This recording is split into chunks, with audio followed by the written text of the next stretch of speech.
We're live. Hello, everyone. Hello, everyone. Thank you for joining me for round 2 of 4 delicious little cooking sessions. The Simon swaps, the saucy Simon swaps. I don't know. You choose. I think that's quite funny. Welcome.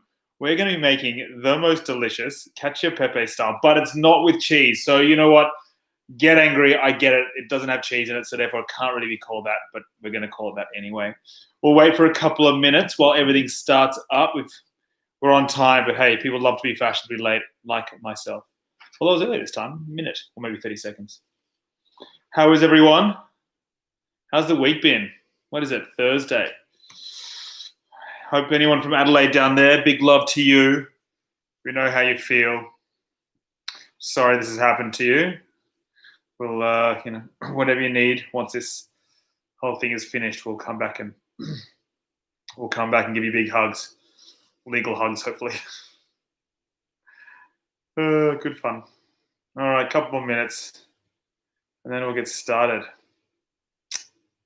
Hope everyone is well, though. It is absolutely roasting hot here in Melbourne today. It is really, really, really hot. I am sweating. Don't forget, everyone, it is super, super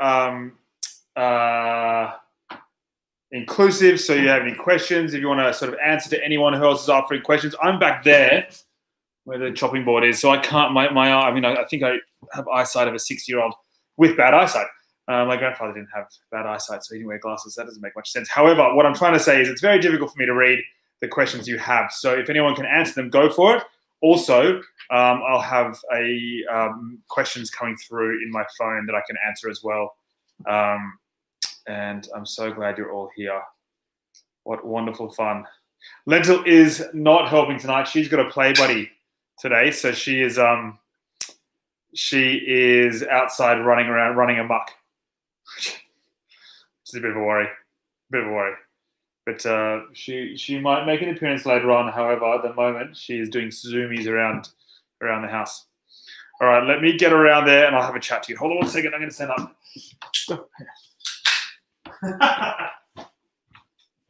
All right, welcome everybody. Round 2 of 4. This time we're making an amazing little pasta dish using it's cacio e pepe style, I suppose, because really nothing of it is kind of like it. But it's good to know where it's coming from, and this is kind of where I got my concept and my idea from. So we're using amazing sauce ingredients. I've got such a great array. I've got this beautiful. I like to call them the rainbow pasta. I love it. There's just beetroots, spinach. Oh, it's gorgeous little pasta. If you haven't jumped on board, it's actually, I'm pretty sure it's gluten-free. In fact, I'm nearly 100% sure it's gluten-free, and that's what the sauce is great for. It caters to people who are gluten in preference, have an in preference to gluten. How's that sound? People who just would rather not have it, or also gives them a bit of a bad belly, or celiac people, of course, which is way worse than a bad belly. And this is another one. This is another one of theirs, a really beautiful sort of another gluten-free style pasta. I love them as well. And the best thing about this, and I think this actually came as an accident. What happened was I thought I overcooked the pasta, and I went to get the pasta out of the pot, and it was absolutely fine. It hadn't overcooked at all. So what I'm trying to say is this pasta, both of them, are really, I guess, have a big field of being undercooked and overcooked, and I think you can really a big buffer zone, and so it's quite a safe way. It's quite a safe way to cook your pasta and hopefully not stuff it up. And I think you'd be okay. It's not too bad. It'll be fine. Let me put my phone out of pocket to make sure I've got any questions that come through my way. So yes, and as I was saying before, so it's all, the source bulk foods are gluten friendly, which I love, and I think that's just such a wonderful way to talk about it. The same with the flexitarian world. It's there to cater for everyone, as we are all one, we are all friends, we are all together, and we all support each other. And thank you very much, the source, for doing that for us. Now, I have got, so this cacio e pepe, and I should keep. I'm not sure about this. I don't know what I was trying to say. Well, what I am going to say is that the things like this dish is called cacio. Oh, that's right. I keep changing my topic, and therefore I can't find what I'm talking about. This is where we're up to. Nigella seeds, an amazing one. Get them with the sauce. Beautiful.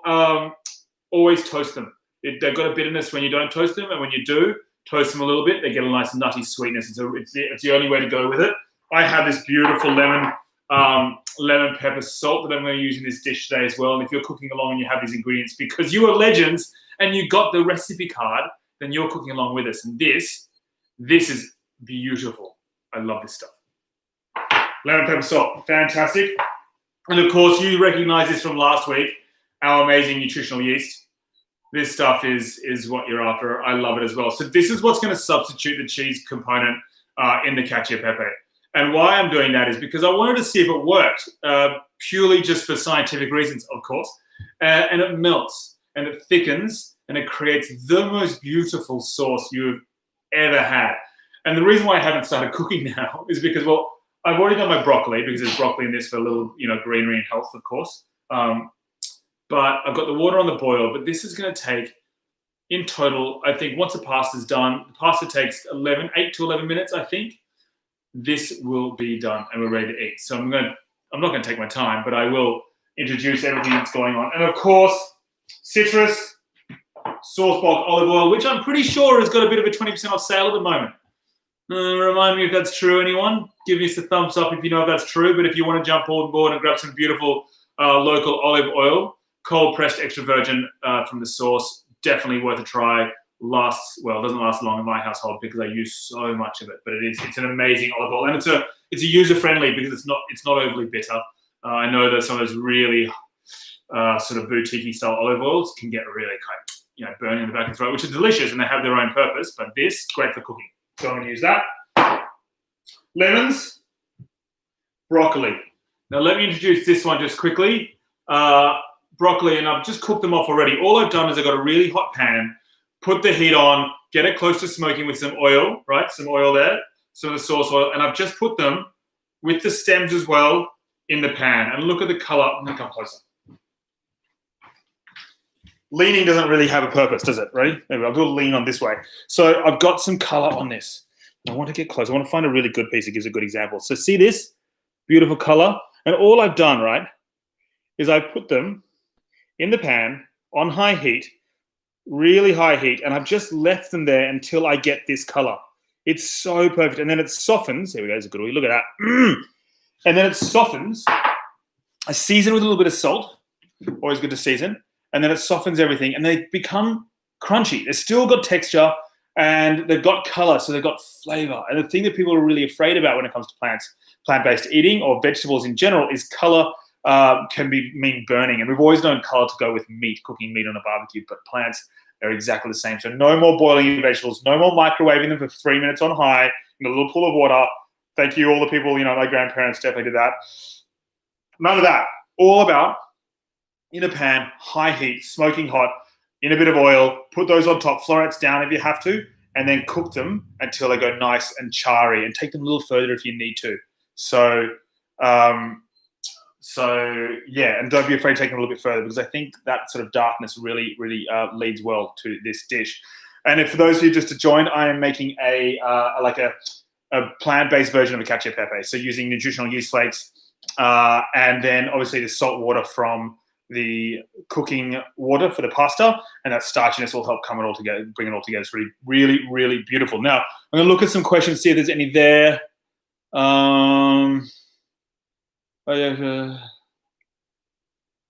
Okay, so I'm using the nigella seeds on with the broccoli. So broccoli and nigella seeds. Oof, great combination. Love it very much. But you can put nigella seeds as a great sprinkle. It's a great sort of finisher on everything.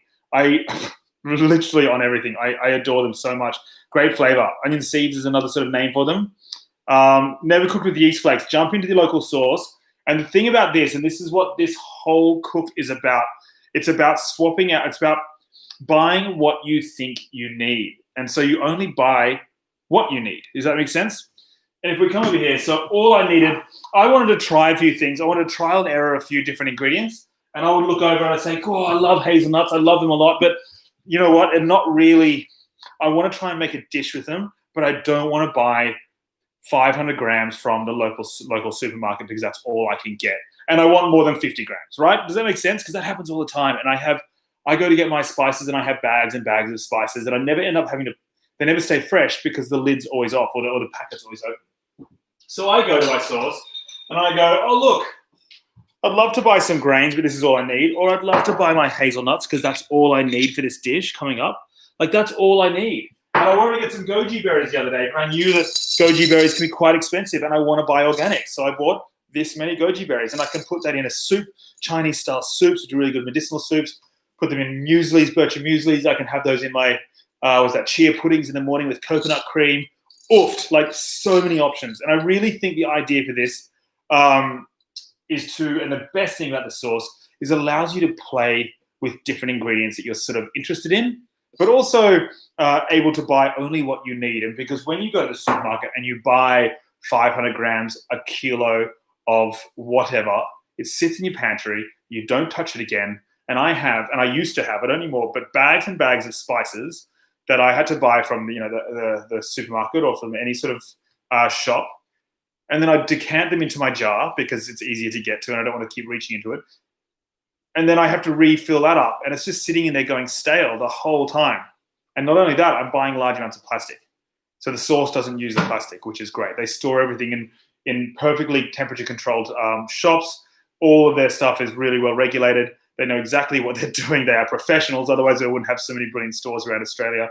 Not only that, but their stuff is good, right? And it's always fresh. And I love that about the sauce. So jump on that and try and save on food waste.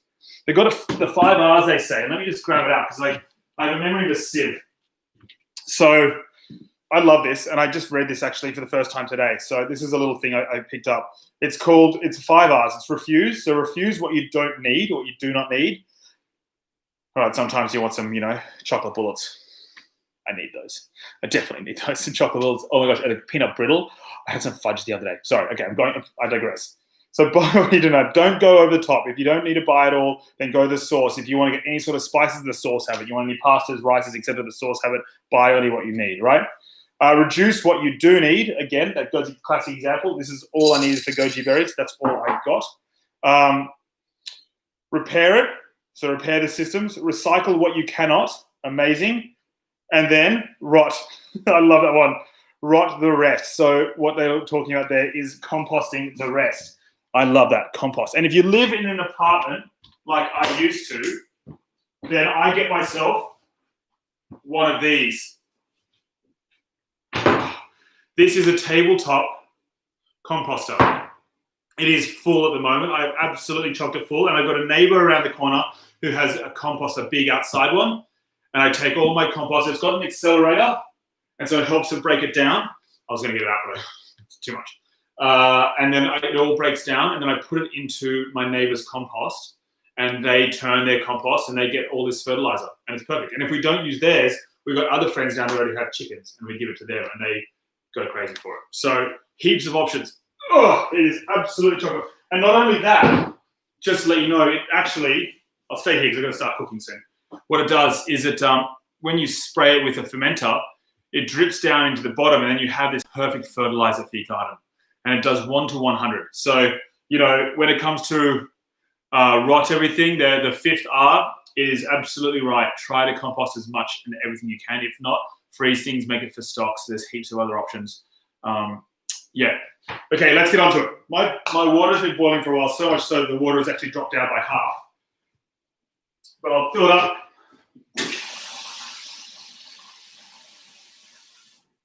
All right. Probably should have been doing this whilst talking to you. Putting all my pasta in. So I know I've actually got a couple of friends coming over tonight. So I'm going to put a little bit more of my other pasta, which is perfect. That will feed the lot. I've toasted off my nigella seeds. So that water, letting you know, is salted quite heavily. Salty, similar to the seeds, really important to season everything. But considering pasta is one of the main ingredient in this dish, it's really important for the pasta to have flavor as well. And that salt helps draw out the natural flavors of whatever it's being made with. In this instance, spinach and beetroot, quinoa as well. but also it you know, when you have a big mouthful, everything has been seasoned perfectly. So I absolutely love it, which is fantastic. Now, where am I?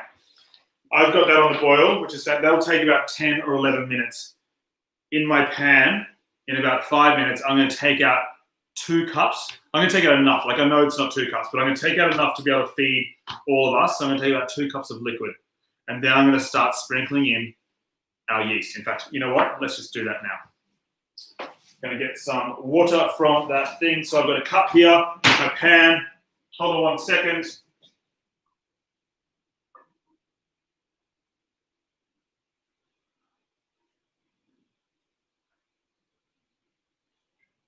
All right, there we go. A lot of half cups. And don't forget all the juice. And if you're making this at home, if you're ever making this home, you can add or just subtract as much as you like, right? But when it comes to a liquid-based product like this, you're going to cook it down, so it's going to get thicker. So you do want that looseness from it. Absolutely, it's really ideal to get that sort of loose consistency. Now let me check if there's any questions going on. I'm going to get close again. What are we talking about? Using shops like sauce. Exactly right. Zero waste bonuses. Exactly. Thank you very much. And also, by the way, a little plug here. They've all got massive sales on at the moment coming to Christmas. So jump on board as best you can. What else we got? Any other questions? Yes, the 5 R's. Oh, brilliant. I love that. That's awesome. Yes, it's like the bucket system. You're absolutely right, Lucy. Sorry, yes, the benchtop isn't from the source, but I'm pretty nearly 100% sure they will absolutely be happy for you to grab a hold of that and use it as something for recycling or at least composting. It's a fantastic thing to do. Is it cheaper to buy in bulk? That's a good question, actually. And you know what? I think in so many ways, the source does the hard work for you. So when it comes down to buying in bulk, they're buying everything so you can buy less. And if you think about supermarkets, for example, and I know we're going to go off topic a little bit, but they buy a large amount so they can charge you less, right? Same thing goes with the source. Yet, the best thing about this is there is no plastics involved. So they buy in bulk so you can get a cheaper product and a cheaper organic product as well. And then you can use that to your advantage, right?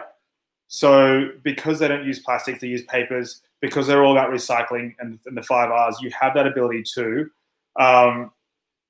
buy as much or as little as you like for the price that you want, that suits you.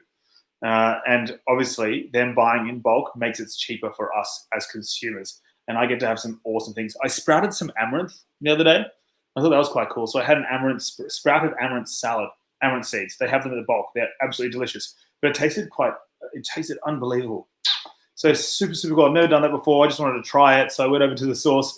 My favorite one, I got a little local one over in Fitzroy. So I went over there and grabbed my amaranth from there and tried sprouting it. And it was awesome. Try that out. Oh my gosh, I'm going to get up. Hold on, back around. Okay, so the water's on. I'm going to chuck this on. Let's get this to the boil. Water, boil. Beautiful. And the best thing about, of course, buying in bulk and the fact that buying bulk is cheaper is that you know, you don't pay for any excess packaging. You don't pay for anything. Is there a specific staple that you cannot go without in your kitchen? Yes, I'll get to that for sure.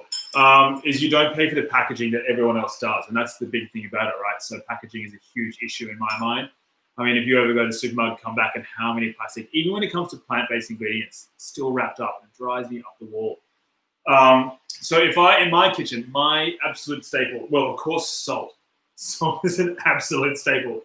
But then my biggest one, and it's a bit of a gluttony. I am obsessed with rice, and I know that sounds strange, but rice is my favorite. I could live on rice for the rest of my life. It is just the best thing in the world. Yeah, so that is my go-to. And my favorite type of salt. Where is there? Australian lake salt. This one is brilliant. This one, oh, actually, I've got 2. It depends. Sorry, I'm going to wobble around. I'll tell you why in a second. Here we go. Coming in close.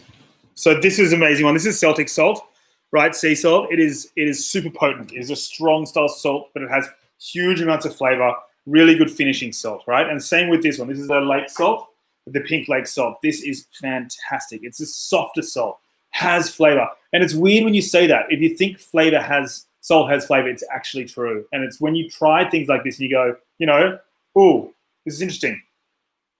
Wow, I like that. It doesn't make me go, oh gosh, that is so salty. It's actually got flavor. And salt draws flavor from things, but it also adds its own unique flavor. I'm literally just snow globed every bit of salt onto the ground. What is your favorite type of rice? Basmati for me, but aged, like a good dried basmati, and then you get those little individual long strands. Oof, yum. My water's boiling. Hold on tight. Right, my water is on. I'm going to get my yeast flakes, and it does ask for quite a lot. So I'm going to add the recommended amount. I'm going to turn my water down a lot, down to a simmer. There we go, in. That is going to be delicious. Now, where's my trusty wooden spoon? I haven't got my red spatula. I used it today. Mix this in. Turn the heat right down low and mix that in. I'm just going to check on the pasta now.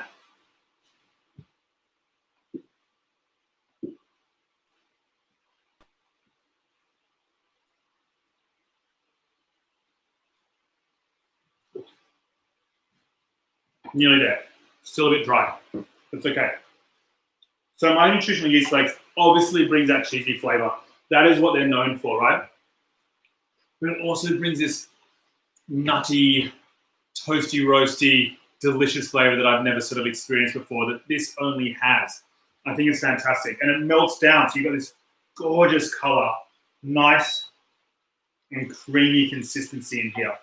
Now, once this is done, once that's sort of really melted down, the pasta's cooked, the pasta's going to go in here. I've also done that broccoli that I told you about before. My nigella seeds. In with the broccoli. Toasted nigella seeds.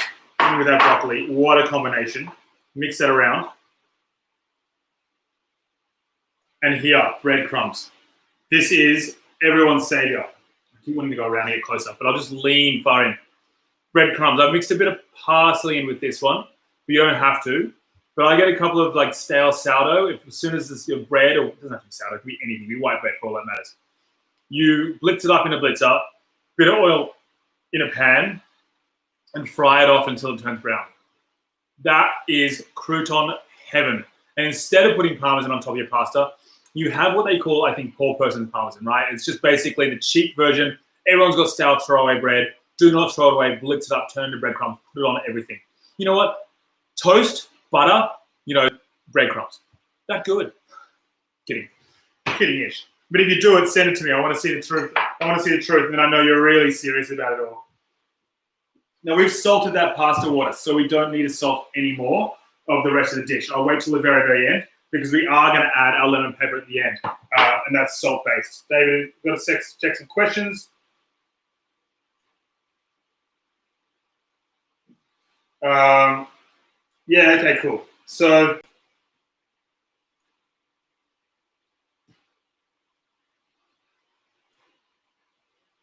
when it comes to, actually I'm going to say this side because that's really nearly done.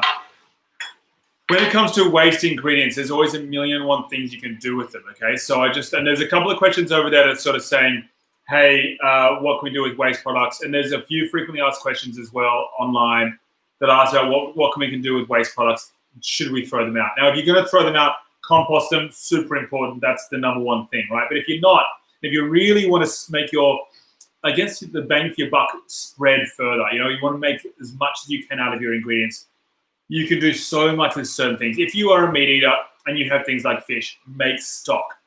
It is the best. Buy the whole fish, learn to fill it if you want to, or you can use the skin, if you're going to take the skin off, and you can make fish crisps out of them. Really, really cool. Bit funky, I know people might not like it, but when you get crispy skin, imagine that on its own, and you just put that on top of your fish instead of doing them and trying to get it done perfectly right the first time.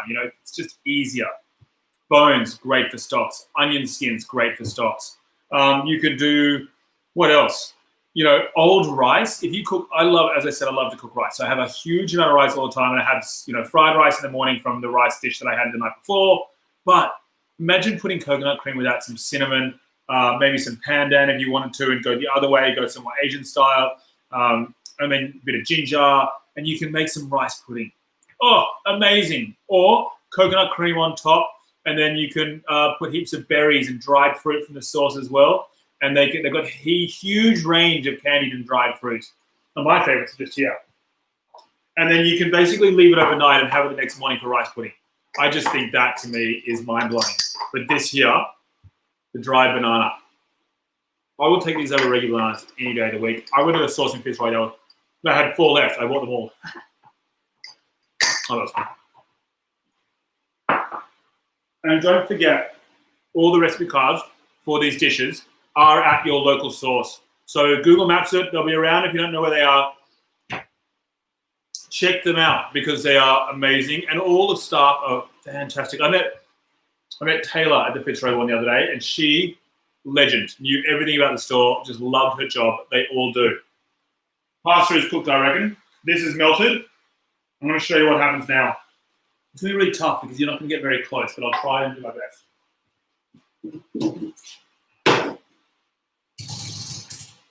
Straining off my pasta here.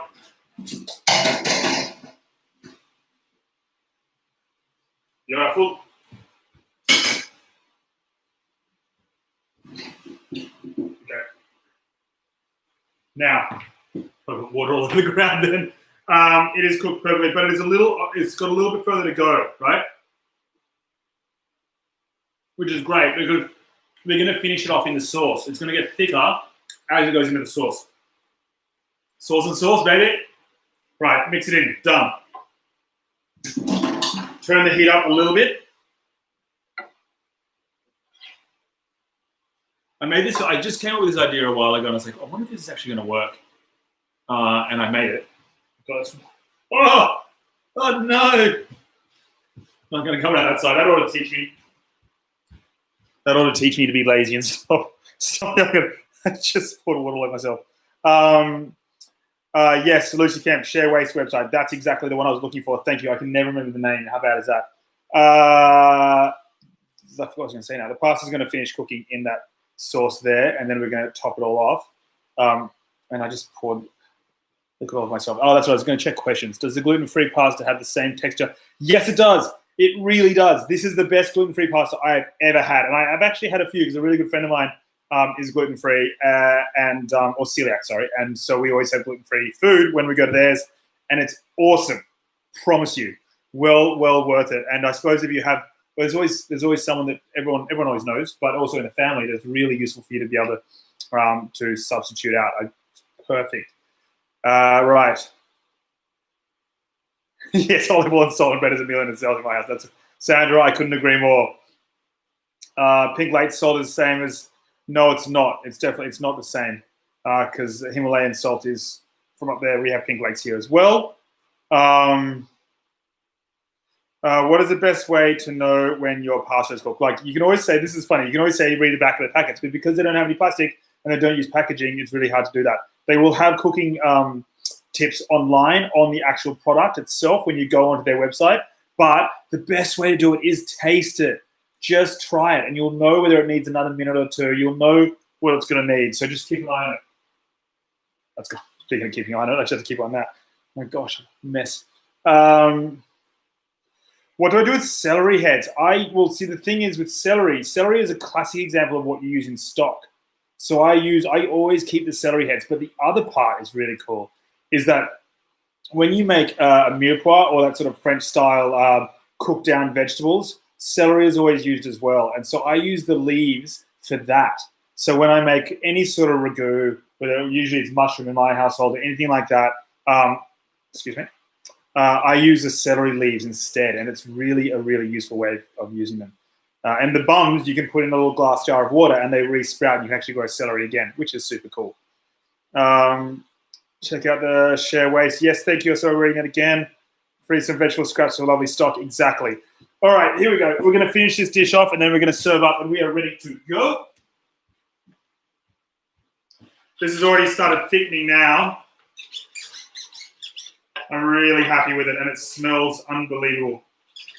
Let's put that heat up just a bit more. I'm just going to give it a taste, okay, just to make sure everything's working.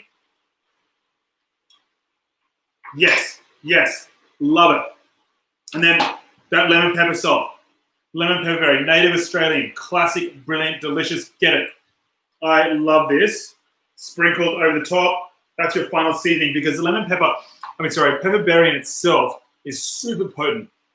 It's really, really strong. So there's only a subtle flavor here, which what it does, it gives a nice warmth to the back of the throat. Super interesting. Love it, love it, love it, love it. That's in there.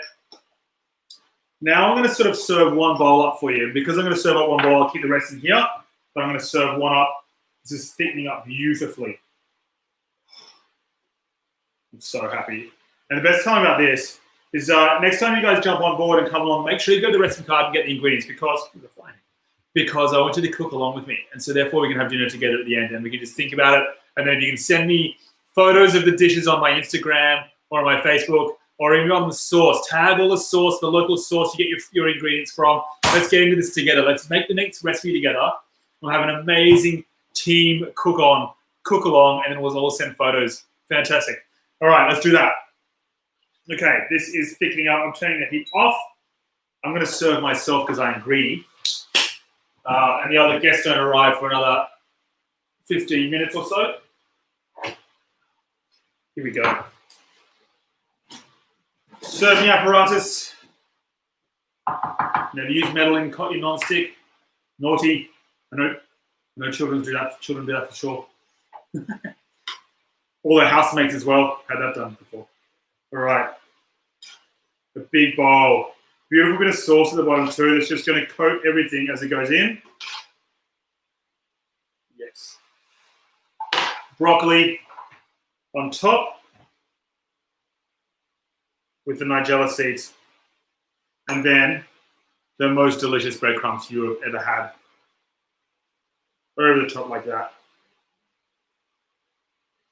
And because it's at your house and I'm not making this for you, and you're making it yourself at your house, put as much breadcrumbs, put as much, broccoli, put as much nigella seeds, put as much whatever you want, it's all up to you. And I love it. Because not only, boo! What have I got anyone? It would have definitely got my partner. She would have definitely got scared from that. Not only do the sauce all about sort of buying only what you need, which is great because they buy in bulk for you so you can buy whatever you want. But what is really great about it, it allows you to serve yourself as much or as little as you like. This is my beautiful bowl of food. I'm going to see if I can work this out. Let's get it. It looks good. Here we go. We're going to turn the camera down. Maybe. Which way is it going? That way. There we go. Oh, I'm excited to eat that. That to me is the true meaning of home style simple cooking. I mean, it took me half an hour to do it, but I spoke for most of it.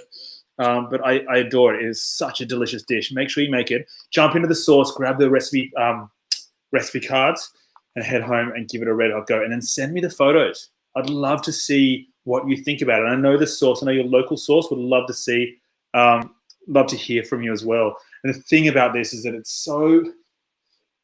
is a community among itself, right? It creates a world of enjoyment. It creates a world of experimentation, creates a world of friendship.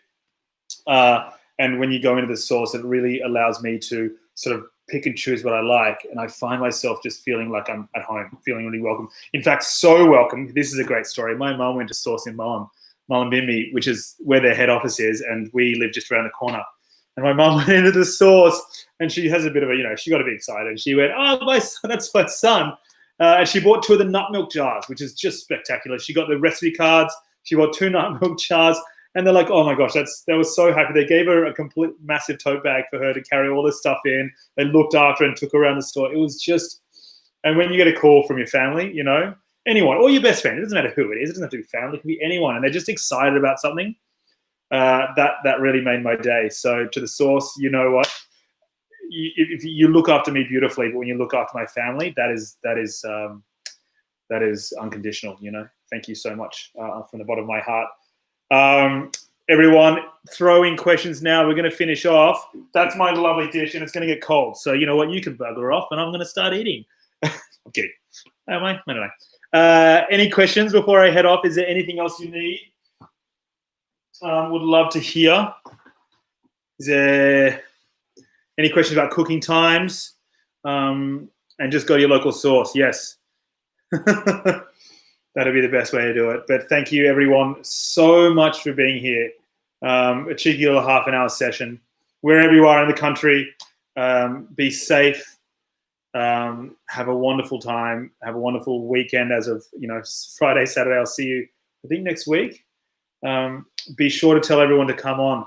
Let's do a massive cook-along next week. That would be fun. A massive, massive cook-along would be amazing.